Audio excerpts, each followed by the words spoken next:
Happy Friday, everyone, and welcome to my third episode of Chai with Chopra. Hope your chai is warm and your day is off to a great start.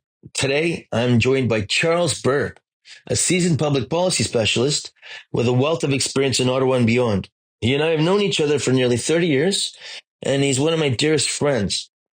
We're very grateful today to have him with his expertise, tremendous knowledge, and historic acumen on the 16th President of the United States of America, Abraham Lincoln, the 16th POTUS. Join us as we explore the timeless wisdom of Lincoln and his surprising relevance to today's world. Imagine a leader who united a nation through integrity and compassion.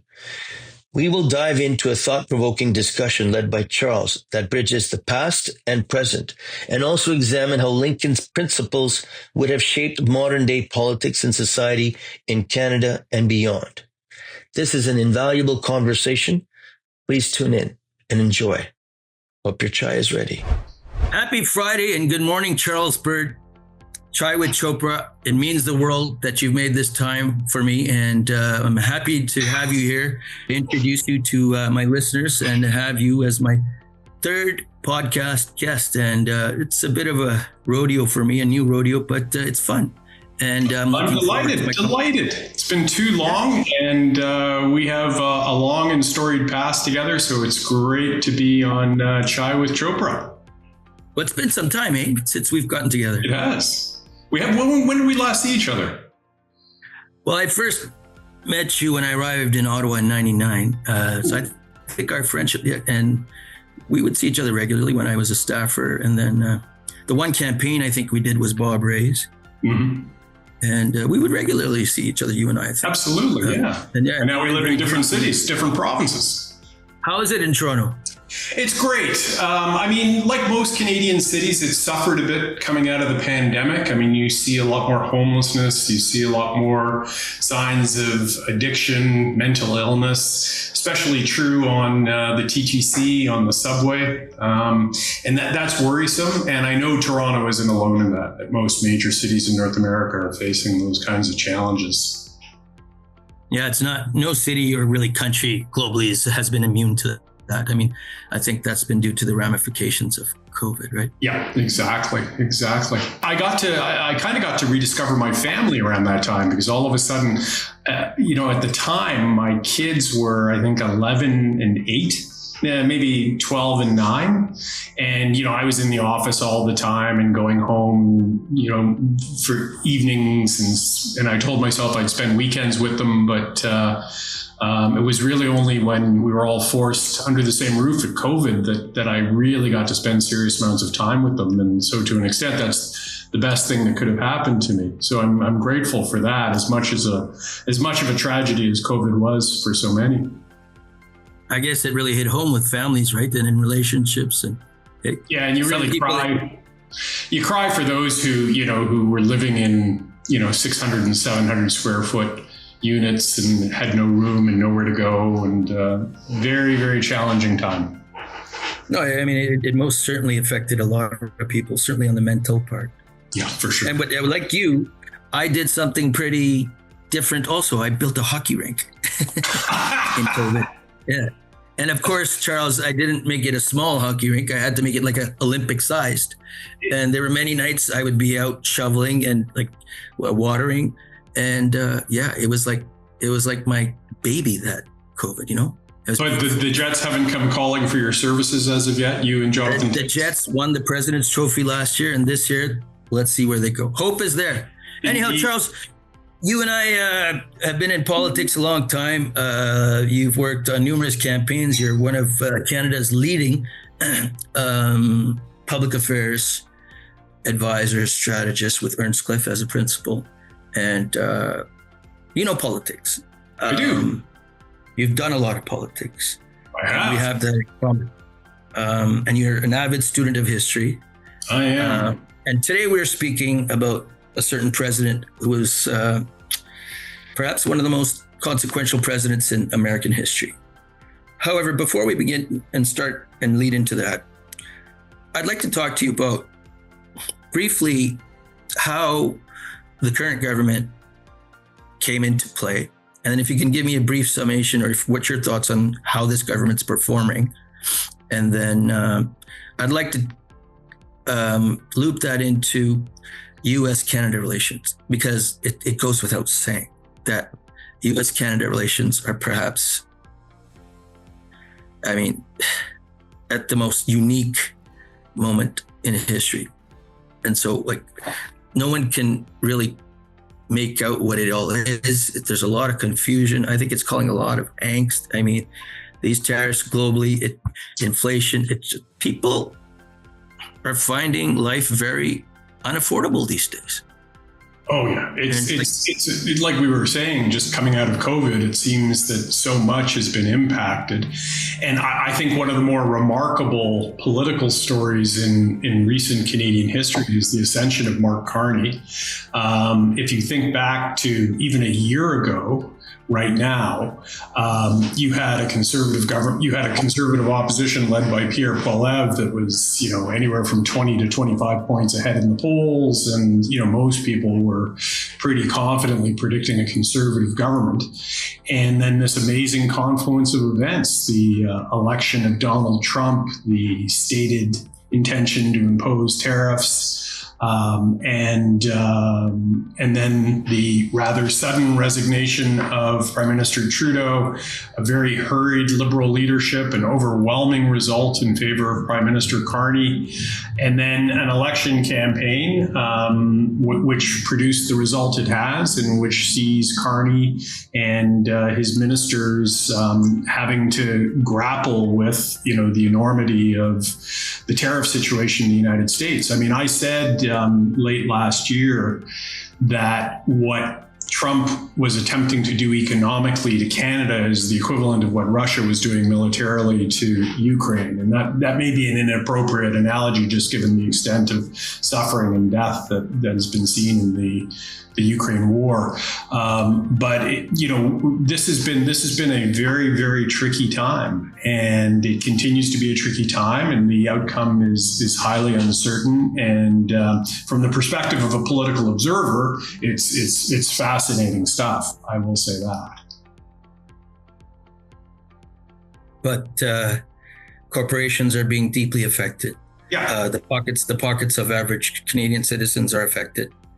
Yeah, and that's the weird thing. In terms of the tariff policy imposed by the Trump administration on just about every country in the world, about 85% of Canada's exports to the United States are presently exempt from tariffs as a result of CUSMA, the Canada-US-Mexico Trade Agreement, or the USMCA, as many people refer to it. But that doesn't mean that key sectors like automotive, like steel and aluminum, like copper, aren't directly impacted. And it's becoming increasingly clear that we're heading into some very serious economic headwinds, and we're seeing declines in a number of economic indicators, probably jobs and being the leading one. I want to raise with you, we've talked about election interference, but we're still going to stay on the subject. How is it that, President Trump, in my view, interfered in our Canadian election? And I was a little surprised by that. If you could address that. I think he spoke against Pierre, and then he had a preference for Carney. And it was he practically endorsed him in the last election. I've never seen that in my life. And what do you think precipitated that? That's a great question. Any question about Donald Trump comes with a variety of potential answers, some of which, or all of which, or none of which may be true at any given time. With regards to Trump, there's no doubt that there's an impulsive quality to his decision-making, which can produce very, very unpredictable results. I think it's kind of known as shooting from the hip, but he's taken it to an entirely different level. In the context of the Canadian election, it's hard to say what kind of impact it had. There's no doubt that the majority of Canadians look upon Donald Trump with something ranging from anxiety to concern to outright dislike. So it's difficult to say just how much impact he had, but the mere fact of him weighing in like he did was just part of the roller coaster to which we've become so accustomed. Charles, this election in Canadian history will be defined as the Trump election, right? This was a Trump election. Yep. Carney he was the defining issue, to be sure. And Mark Carney, we both know what an outstanding resume. I mean, I had the good fortune of meeting with him back when I was representing Grand Chief Neepanak from Manitoba. We had an excellent meeting with him when he was Bank of Canada governor. I admired him then. I thought, wow, he was smooth then, sharp. And it goes without saying that he's running this government in a manner that we've never seen before. Can you elaborate? Well, first off, I mean, it's almost as if the heavens sent him from central casting. For my sins, I'm a liberal. I have been all my life. And I really thought we were staring down both barrels of a very large electoral gun in terms of the lead up to the last. We're going down to defeat. And then all of a sudden, here's Mark Carney, right? And he just with credentials largely unequaled, not just in Canada, but quite possibly globally, just in terms of what he brings to the table. Extraordinary resume. But more than anything, the relative poise, the relative calmness, the steady eye.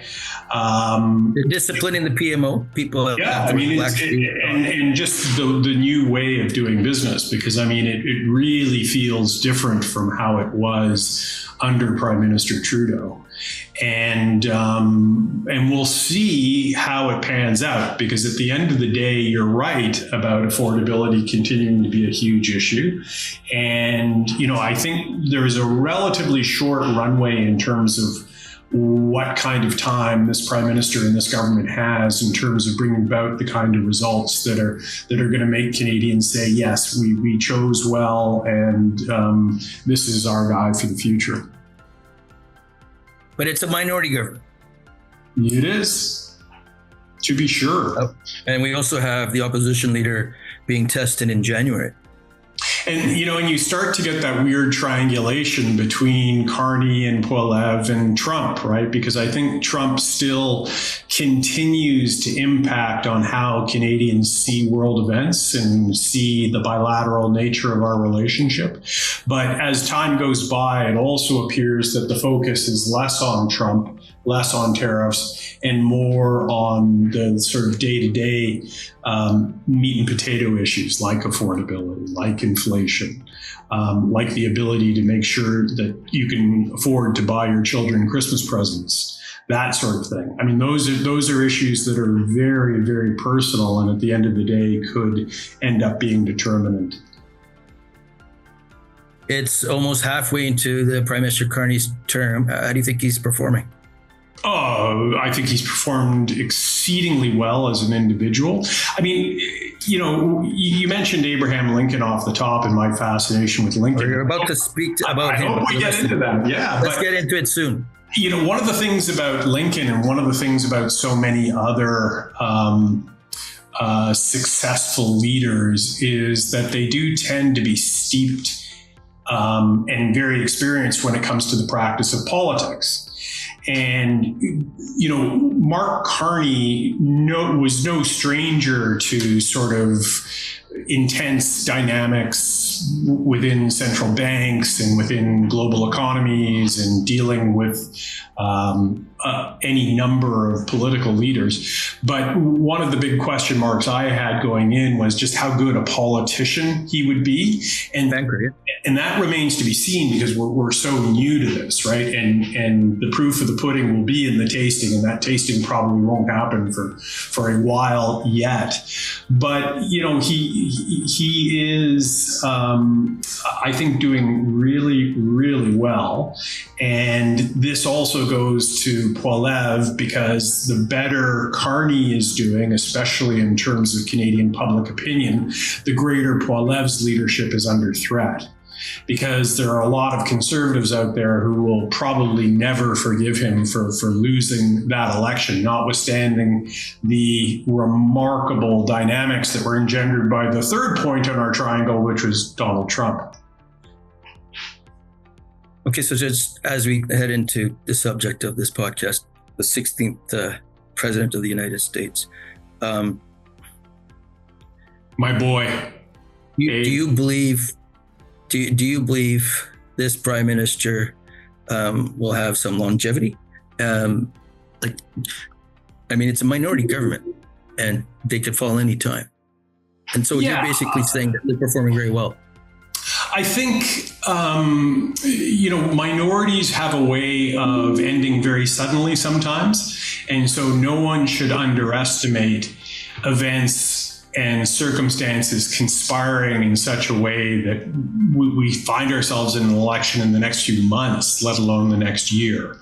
I think conventional wisdom gives most minority governments anywhere from 18 to 24 months. It kind of feels right now that's where we will end up. And it's very difficult to say what the result will be going forward. I've heard some, liberal strategists suggest that, we should be going this spring. In other words, the Liberal government under Mr. Carney should somehow engineer its own defeat or bring about the circumstances that would necessitate an election call in the spring of 2026. It's a roll of the dice, to be sure, but if the numbers are there and if public sentiment is there, that's something that advisors to the prime minister might actually consider.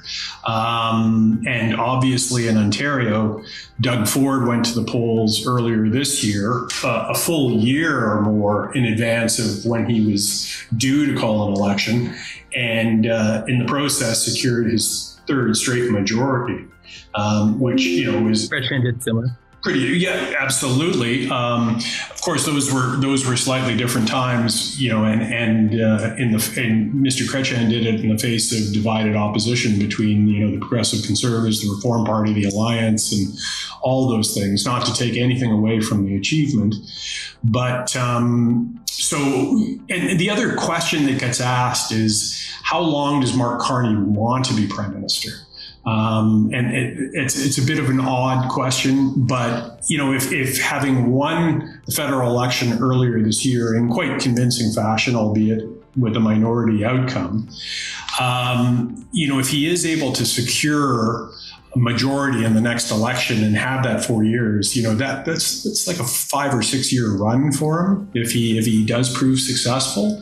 And a number of people have said that he can happily sail off into the sunset at that point. He's 60 years old. He's clearly, in his prime in terms of... Born in 1965. Yeah, exactly. April of 1965. And he is, and he's firing on all cylinders at the moment. I think there are some legitimate concerns around, and this goes to the notion of successful politics and politicians. Whether his office is sufficiently steeped in political operatives. And that sounds a little Machiavellian, but when he first came to office, his first chief of staff was Marco Mendicino, the former great guy, Mr. Terrific guy. And a lot of people said, well, what's that about? And the reality is that Marco was a highly, highly effective political operative. Now you have some very, very senior, capable people around the prime minister in the form of Marc-André Blanchard, and who's his chief of staff, and Tom Pitfield, who's his principal secretary. Both really, really smart people, not necessarily as political as Marco was. So strangely enough, I think that political piece might be missing, and it'll be interesting to see if Carney begins to recognize that and take steps to sort of fill perceived gaps in that regard. Charles, we've been in politics all of our lives. Carney has never been a politician. And I think some liberals were discontent that he walked right in and took the crown. And I think it's safe to say, yeah, that's true. I think it's no secret to you, I'm a little bit more conservative these days. Liberals, I think, always put in the best effort to ensure that they're going to win again. And it's the natural governing party of Canada, which we know. There were some great candidates in that race who had given a lot to that party. And I had a conversation with a friend, we were wondering, why did Ken Dryden not win in 2006, given the rock star that he was, right? Ken Dryden was my hero growing up. I grew up in the North Toronto of the 1970s, and I worshipped the Montreal Canadiens, and no one more so than Ken Dryden. And growing up in the North Toronto of the 1970s, it was hard to be a Habs fan, but there was never a better time to be a Habs fan than when they were winning all those cups. I mean, Dryden won 6 cups over the course of 8 seasons. And, one of the strange ironies is that I was able to come to know him very well. And once I got over sort of my awe, just one of his more recent books.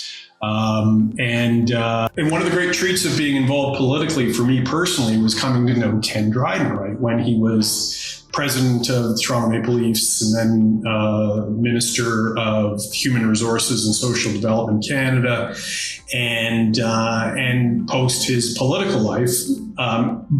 I did not support him for the Liberal leadership in 2006. I ended up supporting Bob Rae. And the problem is that he really waited a long time before he made his decision. And so that may explain why he was ultimately unsuccessful. But just an extraordinary human being of such capability and kindness.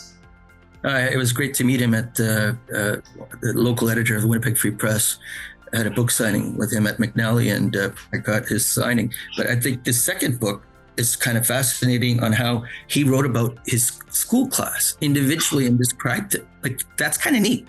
Oh yeah, absolutely. And just the variety of, his fellow students' experience, and he writes in such a distinctive manner and in such a human way that like any great writer, he's able to bring his subject material to life. And obviously nowhere more so than in his writing about hockey, whether he was, his last book was on the 72 series and what it felt like, and to actually... Hockey seems to be a great theme. I mean, this prime minister can skate and score. That's kind of impressive. This is true. So, why is hockey always a political, sort of, if you can skate, then anyways, let's not get into that. Charles, let's talk about the most consequential president, the 16th president of the United States. I'm curious to know, you graduated as a student of history from the University of Toronto. And let's talk about today, please, who the POTUS 16th POTUS was. And because I didn't get a chance to read about him or anything extensively, I watched the movie, which is incredible. It's a fun film. 12 Academy. Yeah, including Daniel 12 Academy Award nominations, 2, and he got his 3rd. It was brilliant. Yeah, absolutely. And I mean, it was the Coles Notes way. I mean, I'm sorry I didn't do a degree like you, but I mean, I am so impressed that you're a historian on American politics. Tell me, Charles, tell the people listening in today's context, what do you think history can teach us as Canadians and more broadly about the times through which we're living and getting through? What would POTUS, how would President Abraham Lincoln have influenced and done things maybe differently? What lessons can we take? You're almost a devotee of President Abraham Lincoln, and I've watched it over the years through your social media. I think it's very cool. Thank you. What would President Lincoln do? Abe Lincoln. The question. Let's start. So the first thing I would say is that Lincoln presided over an America that was still relatively young, less than 100 years old at the time he took office in March of 1861. But it was also enormously divided on the fundamental issue of slavery, and specifically the expansion of slavery to the Western territories, which would later become the Western states that we know so well, like Kansas and Nebraska and others. This is ultimately what gives rise to the decision by a number of southern states, which would become the Confederate States of America. And in fact, it was Lincoln's election in November of 1860, before taking office in March of 1861, which really gave momentum to the Confederate cause, that said, here is someone who is hell-bent on ending slavery and denying our rights as southern states and destroying our economy. And therefore, we are leaving the United States and we are joining, and we are making common cause in the Confederate States of America, and the preservation of slavery will be job one. And so that gives rise to the U.S. Civil War. 4 years, 750,000 soldiers dead, roughly equal on both sides.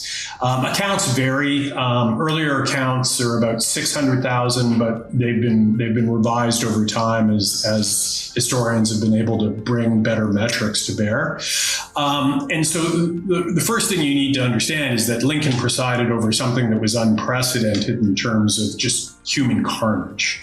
And what was at stake was absolutely fundamental, which is the end of slavery, and what Lincoln so brilliantly termed as a new birth of freedom, which is the notion that the United States aren't just a collection of states. The United States is effectively a singular entity made up of many states, many communities, and diverse populations.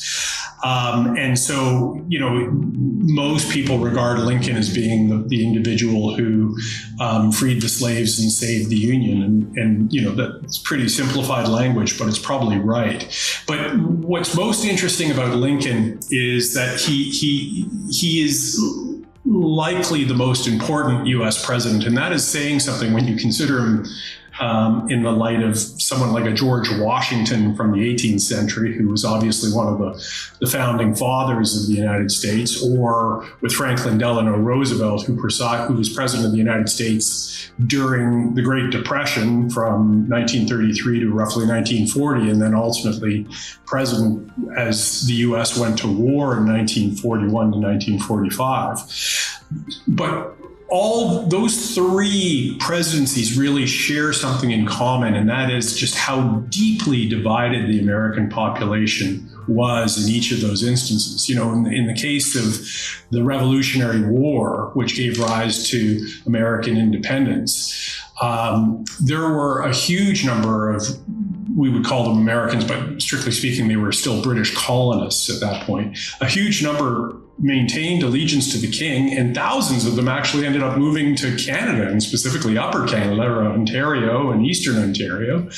And that's one indication of just how divided America was. And then, of course, the U.S. Civil War, you're never going to find, a nation more divided than that. And the body count certainly speaks to it. And what came out of the Civil War was, absolutely extraordinary. And, history that continues to shape how America is today. And even World War II, right, which is like the defeat of fascism and of Hitler and of Nazism and of Imperial Japan. Prior to the U.S. entry into the war as a result of the attack on Pearl Harbor in December of 1941, U.S. opinion was split nearly 50-50 on whether the U.S. should get involved in the war or whether it should maintain its neutrality and stay out. And you can fast forward it to the Vietnam War. You think the 2000 presidential election, Bush versus Gore, which was, out of well over 180 million voters, and it was nearly 50. That was a crazy election. Yeah, absolutely, right. But it goes to show that America has always been almost split down the middle. You know, a lot of people on one side and an almost equal a number of people on the other side. And that's the America that Trump presides over, except Trump has chosen sides, right? Trump is saying it's about this and those others are no good.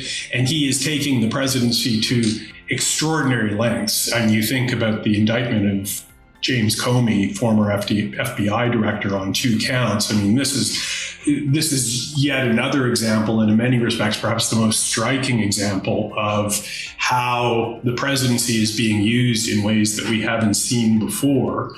And I think most observers would say, boy, this is a fundamental concern, right? Like Trump is setting fire to the political fabric of the country and even the Constitution. Oddly enough, Lincoln did the same thing during the U.S. Civil War. If the depiction of what I watched in that movie is true to its history, that is absolutely, it's just, yeah, it's hard to watch. It's hard to realize that occurred. It's difficult to talk about slavery without a huge amount of oversimplification. I think you start with the premise that it was horrific, right? That this was human subjugation. This was any pleasant notions people have of the institution as being part of the sunny South and that slaves were somehow happy working on plantations is just wrong. I mean, it was, in fact, very late in the U.S. Civil War, the Confederacy really on its last legs resorts to forcing slaves to fight on behalf of the slave owners and on behalf of the Confederacy that is trying to preserve slavery. On the northern side, or the Union side, it was actually a very, very strong movement of Black soldiers who were desperate to fight for the Union, who saw it as a way to establish themselves as true Americans. But I mean, in 1860, 1 out of every 8 people living in America is a slave, right? And the vast majority are concentrated in the southern United States. White Southerners lived in constant fear of a slave uprising, as had happened some years before on the island nation of Haiti, where slaves there had risen up and essentially overthrown their slave masters. And it was becoming increasingly unsustainable. But the problem was that no one knew what it would take to get rid of what Lincoln called the peculiar institution of slavery. And there was a lot of thought given to paid colonization, i.e., that the slaves could be liberated and could find their way back to Africa or to Southern America, anywhere but America. But a good number of those slaves, as expressed to Lincoln himself while he was in the White House, these slaves and former slaves actually made the point that we live here, we were born here, this is our home as much as it is your home. And so Lincoln, who at one point, some years before and into the early stages of his presidency, was actually in favor of colonization, he comes around to thinking, no, we've got to find a solution that's going to work.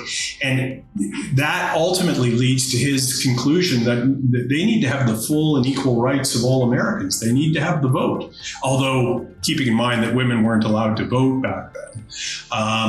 That he was thinking about, after his first term, he was thinking about winning the next election also. Yes, but in a slightly different context. He understood that winning the election of 1864 was the difference between the Union winning and losing and whether slavery would actually continue. If the Democrats had won the election of 1864 under former General George McClellan, there's little doubt that they would have sued for peace with the Confederates, and that the institution of slavery, some suggest, could very well have persisted into the early 20th century, which is really unthinkable when you look back on it. But President Lincoln wasn't thinking slavery. He was looking into the logic in the Constitution from what I observed. It was later, I think, that it sort of like grew on him, the emancipation. Right? And then he had to convince his party, and he had like a full out lobbying effort to get this done, right? He famously says in a letter to Albert Hodges, I claim not to have controlled events, but confess plainly that events have controlled me. And this is a little bit cute here on Lincoln's part, in as much as he pretends that, this isn't him making these calls. It's really events that are dictating what he has to do. There's some truth to that, but probably underlying it is the notion of this sort of incrementalism. A lot of anti-slavery people in the United States prior to the Civil War did not like Lincoln one little bit, right? They thought, oh, he's so slow. He's actually in the back pocket of the slave owners. He doesn't give a hoot about what the slaves are suffering through. These are the so-called abolitionists that, and abolitionists were despised in the United States, which is quite amazing given that they were actually, actively advocating for the end of slavery, which, would strike most of us as a pretty worthwhile cause. But Lincoln is a master of incrementalism. He understands that public opinion has to be brought along very slowly. And, when he introduces the Emancipation Proclamation, he announces it in September of 1862, and then it goes into formal effect on January 1st, 1863. And that was after well over a year of really disastrous outcomes in the context of the U.S. Civil War in terms of the battles that were being fought, because the Southerners, the Confederates, were very successful on the battlefield for a long time. And then it's ultimately a battle in Southern Maryland, in Northern Maryland called Antietam, which was an enormously bloody battle. Thousands of men dying on a single day on both sides. It's ultimately the perceived Union victory at the Battle of Antietam that opens the door for Lincoln to introduce the Emancipation Proclamation. So this is an example of how he had to choose his moments very carefully in order to bring public opinion along with him. He was taking the greatest gamble of his life, and he knew he was gambling huge, and I think he knew his life was at risk, correct? Oh, absolutely. Absolutely. It was slightly different times, in as much as Lincoln is the first U.S. president to be assassinated. And in a strange sort of way, it was almost inconceivable back then that someone would knowingly or willingly take the life of a president of the United States. That obviously has changed some over the ensuing decades. But for Lincoln, the gamble is not his own life. The gamble is the future of not only America, but also the experiment that is American democracy, which has proven to be one of the most noble and far sustained of, that we've seen in world history. And America is an amazing place. That Constitution and the individuals who formed that Constitution were extraordinarily intelligent, well-educated individuals. And yes, they were men, and yes, they were white men, and yes, they were rich and, had fancy silks and all those good things. But they put together in the U.S. Constitution, and before that, the Declaration of Independence, really extraordinary documents that fundamentally spoke to this democratic ideal, right? Of which at the core was the notion that all men are created equal. Of course, they do so at a time when, slavery is very much in practice. And remember, in 1860, the three biggest, richest cities in the world, London, England, Savannah, Georgia, and Charleston, South Carolina. And Savannah, Georgia, and Charleston, South Carolina are so big and so powerful because of the cotton trade. And that is directly as a result of the mechanization of Thomas Whitney's The Cotton Gin, but also slavery, right, as this extraordinary source of labor. So it just goes to show you how different times were back then and really what was at stake. And he was the first Republican president, the second Republican presidential candidate to be nominated. And so the Republicans are nowhere through the southern United States for pretty much the next 100+ years. How do you react, Charles, my friend, to when you hear the modern day president of the United States compare himself to Abraham Lincoln, or even place himself higher than Lincoln in the list of great presidents? Well, I'm not surprised. Take your time. Take your time. As narcissistic personality disorders go, I don't think you have to look much further than Donald Trump. I mean, there's an inherent danger in playing those kinds of psychology and psychiatric games with political figures because it's very easy to get it wrong. But in Trump's case, it comes as no surprise that everything he touches, he deems to be the best ever and all those good things.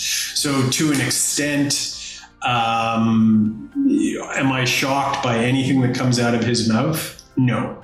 Am I appalled by the comparison? Very much so.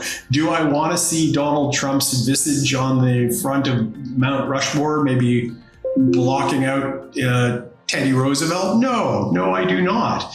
But it's what we've got, right? And really bringing the conversation full circle. This is one of the things that Prime Minister Carney has going for him, right? Because Trump respects powerful, accomplished people, and Prime Minister Carney is definitely that. And it was very much in evidence at the gathering of the United Nations General Assembly that Prime Minister Carney is in high demand among world leaders who not only respect, his extraordinary economic and fiscal acumen, but also the fact that, he has maneuvered Canada into an advantageous position in the face of these crazy tariffs that have been introduced, right, which constitute something of an existential threat to the Canadian economy and to our country as a whole. So let's hope President Trump doesn't get it in his head that he wants to withdraw from CUSMA, because then we're into a whole new ballgame altogether.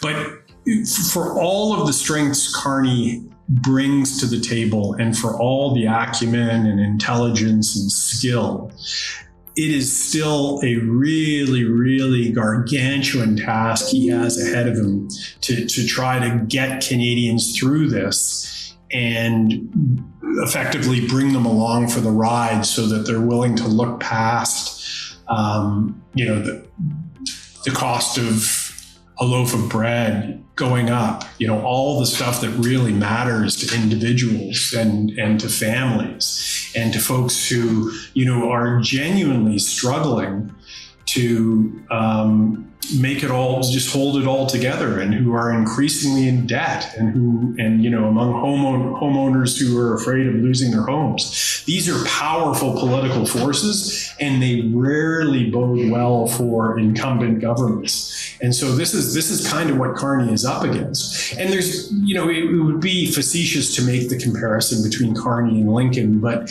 the circumstances are not entirely dissimilar, in as much as Lincoln faced really, really existential questions of governance and of nationality. That's a compliment.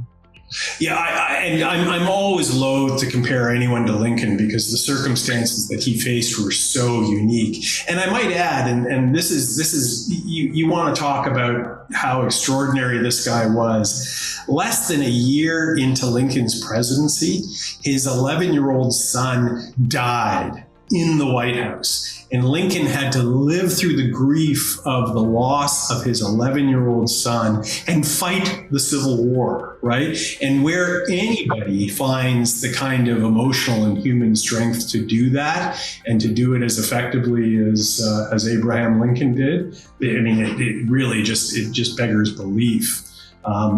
Just a really, really extraordinary individual. And, you were mentioning Steven Spielberg's Lincoln, where Daniel Day-Lewis won his third Best Actor award. Daniel Day-Lewis very famously said, never has he actually loved someone that he never knew, but Lincoln was the first person, as he came to know and understand the character of Lincoln, the role he would portray, he found himself falling in love with Abraham Lincoln. And man, do I know that feeling. In a summation, in brief, why did the 16th POTUS appeal to you so much? We already know. I just want, as we sort of like conclude our conversation, why him over others? I think... What was his most endearing and appealing quality? His extraordinary ability to convey enormous issues in words. Like, his writings are fill volumes and are absolutely extraordinary. People talk about the Gettysburg Address, but really, probably his greatest speech was his second inaugural, when he took the oath of office for the second time on March 4th, 1865. That's not the Gettysburg Address? Which one is that? No, it's actually the Gettysburg. As glorious as the Gettysburg Address is, I think Lincoln's second inaugural is the greater. And he says in his inaugural address, he's essentially, it's a very, very short inaugural. I'm sure it wouldn't have taken him wouldn't have taken 10 minutes for him to deliver. It's very short. And at one point towards the end of it, where he talks about, with malice toward none, with charity for all, that's sort of the beginning of the concluding piece. But just before that, he's trying to put into words how it is that so many of his countrymen have died, and these are folks he has largely sent to their deaths, right, as president of the United States, who could have stopped the war at any time simply by capitulating to the South. But he decided, what they were fighting for was so important that three quarters of a million of his countrymen could, in fact, go to the grave, right? Because that's how important these issues were.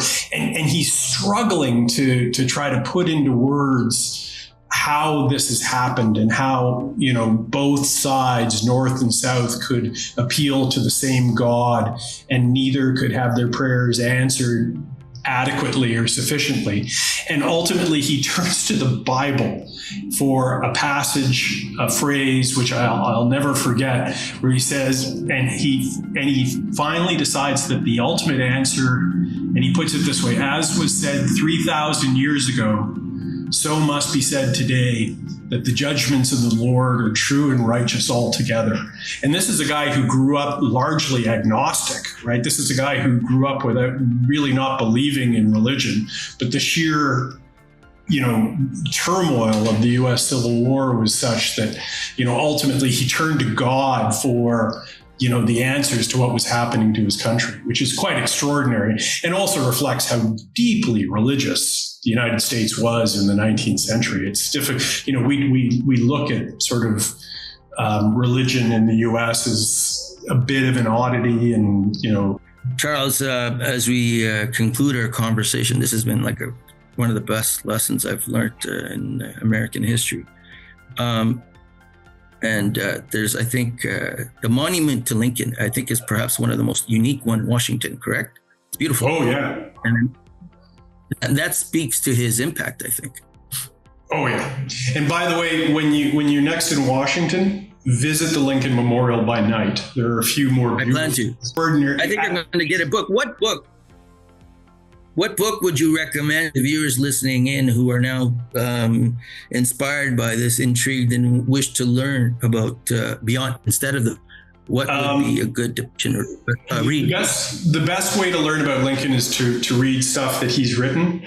The Gettysburg Address, the second inaugural, his letter to Congress in 1862. But in terms of biographies, Sidney Blumenthal has 3 volumes out, with a 4th expected, on the life of Lincoln. That's for the hardcore. The best single volume biography of Lincoln is by a fellow who passed away a few years ago by the name of David Donald. I had the pleasure of meeting and talking to him in Washington. And in many respects, that's considered the definitive one-volume history of Lincoln. But it also paints a picture, and we haven't talked about this, that Lincoln grew up in relative poverty on what was the absolute frontier of American society in the early 1800s. Born in Kentucky at a time when, you know, his father was effectively a farmer and having to fight off like bears and wolves, right? Like that's how frontier Lincoln's childhood was. And, you know, his father put him to work at a very early age on the fields. He was out there for hours and hours, you know, working the fields. But all of that time by himself and alone meant that extraordinary brain of his could just start turning over fundamental questions. This is a guy who had less than a year's schooling over the course of his life, right? And to emerge as, you know, the greatest president in the history of the United States makes his life all the more remarkable. From what I saw, it's safe to say there were a lot of men as decision makers. I think it was his wife that was his primary advisor. No, maybe. Lincoln? Yeah. He seemed to influence him quite a bit from what I saw and observed. Yeah, she gets a bad rap from history. Like they basically married Lincoln, who he marries in 1842, is seen, so this is 18 years before he becomes president, and they have 4 children together. Wow. 3 of whom die in childhood before the age of 18. Mary is seen as being hysterical and crazy, but I think a lot of historians actually understand that her ambition and the way their minds worked together was actually very advantageous for Lincoln in the long run. But Lincoln only had one true advisor, and that was himself. Like he was, Gotcha. as his former law partner once described him, he was the most shut-mouthed man ever when it came to what was going on in his brain. How's your chai, by the way? Fantastic. And I got a little secret. I've never had chai before. This stuff is killer. I love it. Really? Oh, yeah. Yeah, it's what we live by. My parents have it every morning. It's an Indian Adnak staple. chai. I should mention for my colleague. The British stole tea from India, by the way, I think. What a shock, eh? Listen, I wanted to quickly add this, and we're going to conclude. I want to quickly go back to the Carney thing. Carney worked at Goldman Sachs. He had an amazing career on Wall Street, governor of the Bank of Canada, governor of the Bank of England, and like Prime Minister. Goldman Sachs has been advising countries around the world, right? And it'd be like Trump and others around the world, which is why you're seeing so many people perhaps keen to meet Carney. You couldn't have got a better advisor on the economy. I mean, he's probably, he might just be the perhaps top economic advisor there is. Which is why Trump probably wanted him to win. No, maybe that could well be. Anyway. And I suppose he makes, you know, having a neighboring head of state, Trump would see that as being a reflection of his own greatness. That you've got this other great guy north of the border. Yeah, and we'll see if all of that expertise and knowledge and intelligence is able to sort of fill the political gaps. Because, you know, Lincoln first runs for office when he's 23 years old, right? And he basically never stops being a politician. And so he was steeped in politics, and he was through and through a politician. And so for all of his greatness and all of his nobility and empathy and skill, I mean, he is a fantastic politician. And it's funny because a lot of people said, everyone thought Obama was so great. Biden apparently was a much better politician and actually had some success early in his term, right, with the politics. Stuff that Obama, who was a relative newcomer to politics by comparison to Biden, struggled with early in his term. Now, Obama got really good, don't get me wrong, but it will be interesting to see if Mark Carney, the politician, becomes as successful as Mark Carney, the central governor of the Bank of England, of the Bank of Canada, the Goldman Sachs heavyweight, wannabe Edmonton Oiler, you name it. No, I mean, I've been observing him just like everyone. I was particularly impressed with the forum he did with all the Indigenous chiefs. Like, I mean, there's some substance to this Prime Minister's talk. Oh, yeah. He walks the walk from what I'm seeing. And, in terms of there's something of a political imperative for Carney to be different from Justin Trudeau, right? And I think everyone understands why. And, Prime Minister Trudeau was there for a long time, and there was a degree of fatigue had built up among the Canadian people. But two of the issues that matter to Prime Minister Carney, and in fact to a great many Canadians, are meaningful action on climate change and meaningful action on Indigenous Canadians. And we're obviously dealing in a different world with Trump south of the border, where minorities are people you deport and climate change is a hoax. And so the challenge before Carney will be, how do you make progress on those issues in the current political context, which is way more, call it right of center, call it less progressive, whatever you like.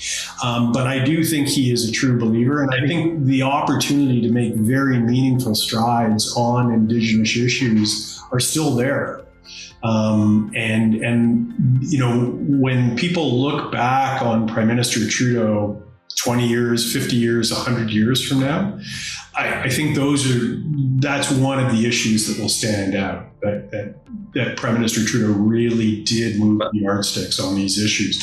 Maybe not enough for some, but he got them moving.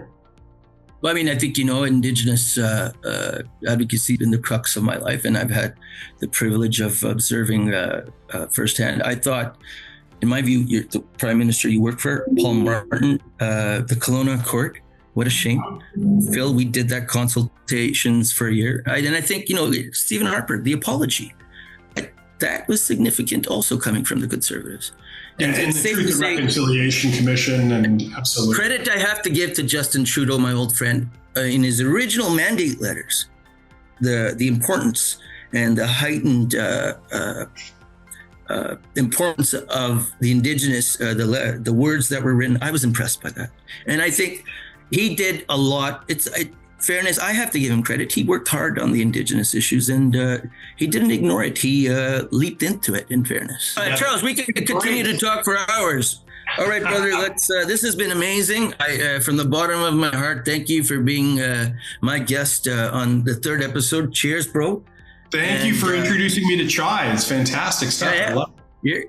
You're going to enjoy it regularly now. I appreciate. I hope your family's doing good, and I should be in town next month. Go Blue Jays, go. How about that grand slam yesterday? Ooh, that was, you got to hand it to Dalton. He is the man, and we'll see what the postseason holds. Thanks, my friend. Have a great Friday, great weekend with your family. This has been extraordinary. I'm very grateful. And wow, I'm going to go read up on Lincoln now. You will not be disappointed. Thanks, AJ. Cheers, brother. The unfinished work which they who fought here have thus far so nobly advanced. It is rather for us to be here dedicated to the great task remaining before us, that from these honored dead we take increased devotion to that cause for which they gave the last full measure of devotion. That we here highly resolve that these dead shall not have died in vain, and that this nation under God shall have a new birth of freedom, and that government of the people, by the people, for the people, shall not perish from the earth.